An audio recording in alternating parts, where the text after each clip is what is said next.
ঝালদায় তৃণমূল সমর্থকের গাড়ি ও খড়ের গাদায় আগুন, তদন্তের দাবি বিজেপির। ঘটনাটি ঝালদা থানার কুশিগ্রামের। এ বিষয়ে কুশিগ্রামের তৃণমূল সমর্থক জগৎচন্দ্র কুইরি আজ সাংবাদিকদের মুখোমুখি হয়ে জানান, শনিবার গভীর রাত্রে প্রতিবেশীর নজরে পড়ে আমার সেন্ট্রো গাড়িটি দাউ দাউ করে জ্বলছে। সঙ্গে সঙ্গে সে আমাকে খবর দিলে বিষয়টি নজরে আসে ও প্রতিবেশীদের সাহায্যে আগুন নিয়ন্ত্রণে আনলেও গাড়িটি পুড়ে ছাই হয়ে যায়। শুধু তাই নয়, একই রাত্রে আমার আরেকটি 100 মিটার দূরে খড় ভর্তি পিকআপ ভ্যান ও 500 মিটার দূরে খড়ের গাদায় আগুনের খবর পাই। পিকআপ ভ্যানটি বাঁচাতে পারলেও খড়ের গাদা ও পাশের দিলীপচন্দ্র নাপিতের ধানের গাদা পুড়ে ছাই হয়ে যায়। দমকলের একটি ইঞ্জিন ও প্রতিবেশীদের সাহায্যেও বাঁচাতে পারা গেল না। সব মিলে প্রায় 6 থেকে 7 লক্ষ টাকার ক্ষতি হয়েছে। তাই আমি মনে করি একই রাতে আমার 3 জায়গায় আগুন লাগলো কি করে? এটা দুষ্কৃতীদের চক্রান্ত করে আগুন লাগিয়ে দিয়েছে। বিষয়টি ঝালদা থানায় জানিয়েছি, পুলিশ এসে দেখে গেছেন। তাই আমরা চাই অবিলম্বে দুষ্কৃতীদের চিহ্নিত করে গ্রেপ্তার করতে হবে ও ক্ষতিপূরণের দাবি জানাই। যদিও বিষয়টি নিয়ে স্থানীয় তথা পুরুলিয়া জেলা সাধারণ সম্পাদক শঙ্কর মাহাতোর দাবি, খবর পেয়ে আজ শনিবার দেখতে এসেছি। এসে দেখলাম একসাথে একই রাতে একজন গ্রামবাসীর 3 জায়গায় আগুন লাগার ঘটনা ঘটলো। এটা কিভাবে সম্ভব? আমি মনে করি কেউ বা কার আগুন লাগিয়ে দিয়েছে। তাই আমারও দাবি, দোষী ব্যক্তিদের গ্রেপ্তার ও ক্ষতিগ্রস্তদের ক্ষতিপূরণের দাবি জানাচ্ছি।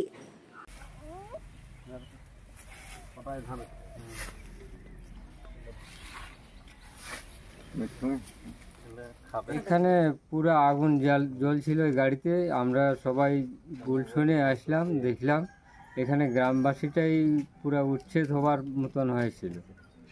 এই গ্রামটাই এতভাবে এখানে আগুনটা লাগিয়েছিল যে কোনো বলার। কিভাবে লাগিয়েছিল আগুনটা? ওইটা কোনো বুঝতে পারা গেল না, সব ঘুমের ছিলাম। তো একসাথে একই পরিবারের 3 জায়গায় আগুন, কি মনে করছেন আপনারা গ্রামবাসীরা? এটা হয়তো কোনো দুষ্কৃতীরা করেছে, এইটাই মনে হচ্ছে। সবাই বাড়িতে ঘুমিয়েছিলাম তো, এটা আর কোনো বুঝতে পারলাম না রাতের বেলা। পুলিশ এসেছিল গ্রামে? হ্যাঁ, পুলিশ আসছে। কি চাইছেন আপনারা গ্রামবাসীরা? আমরা চাইছি এরকম আর যাতে কারো হোক না। এখানে যেটা ক্ষতি হয়েছে সেটা তদন্ত হোক, আর যারা দুষ্কৃতীরা করেছে তাদের যেমন শাস্তি হোক। কি নাম আপনার? আমার নাম দিলীপচন্দ্র নাপিত। দিলীপচন্দ্র নাপিত। গ্রামটার কি নাম? গ্রাম কুশি। ঘটনাটা রাতের অন্ধকারে আমরা তো ঘুমিয়েছিলাম, তো আমাদের এইখানের একজন প্রতিবেশী লোক পেচ্ছাপ করতে উঠেছিল।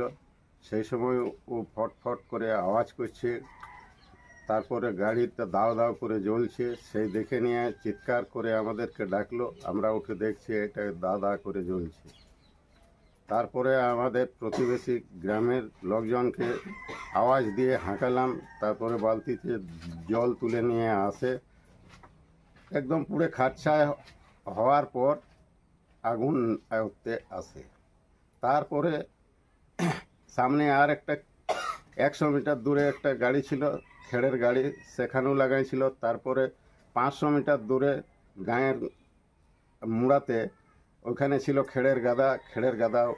তাইলে বলুন, 3 জায়গায় একসাথে আগুন লাগে যায়, এইটা কোনো চক্রান্ত করে নিয়ে লাগানো হয়েছে। 3টেই প্রপার্টি কি আপনার? আমারে।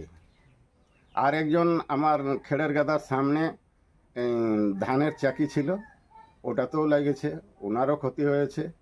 তো আমার মোটামুটি 6 থেকে 7 লাখ টাকা পর্যন্ত আমার নোকসান।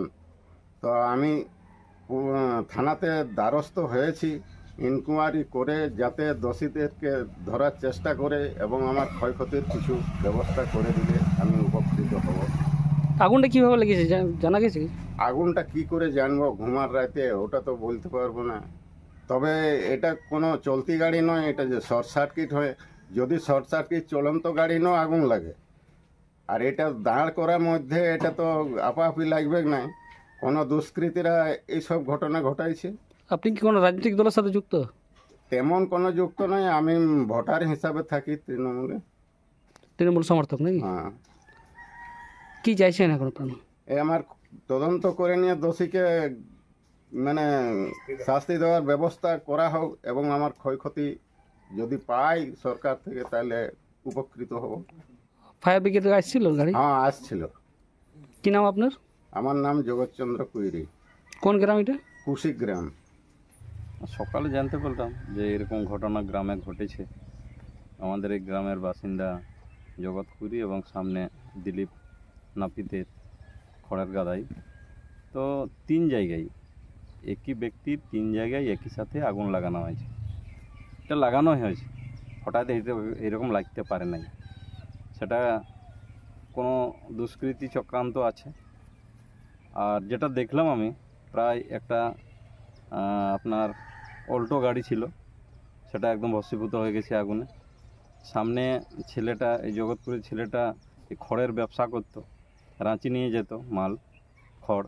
সেই একটা লোড গাড়ি ছিল, যেটা পিক আপ ভ্যানে, সেখানেও আগুন দেওয়া হয়েছিল এবং মজুত করা হয়েছিল কিছু জায়গায় খড়, যেগুলো রাঁচি যেত বরাবর, মাঝে মাঝে মাঝে মাঝে রাঁচি নিয়ে যেত।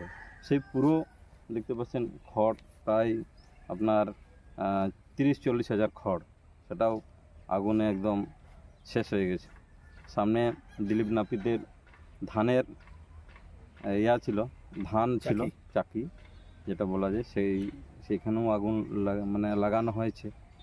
তো আমিও চাইছি, সমস্ত গ্রামবাসীরাও চাইছে, যাদের ক্ষতি হয়েছে তারাও চাইছে যে এটা উপযুক্ত তদন্ত হোক এবং যে দোষী তাকে অবিলম্বে গ্রেপ্তার করে উপযুক্ত শাস্তি দেওয়া হোক। সেই সাথে যে ক্ষতিপূরণ হয়েছে, আমিও প্রশাসনকে আমার তরফ থেকেও বলবো, আমাদের যে বিডিও সাহেব আছে ওনার সাথেও আমি সম্পর্ক করছি, এদের যেন ক্ষতিপূরণের ব্যবস্থা করা হোক। এইটুকুই।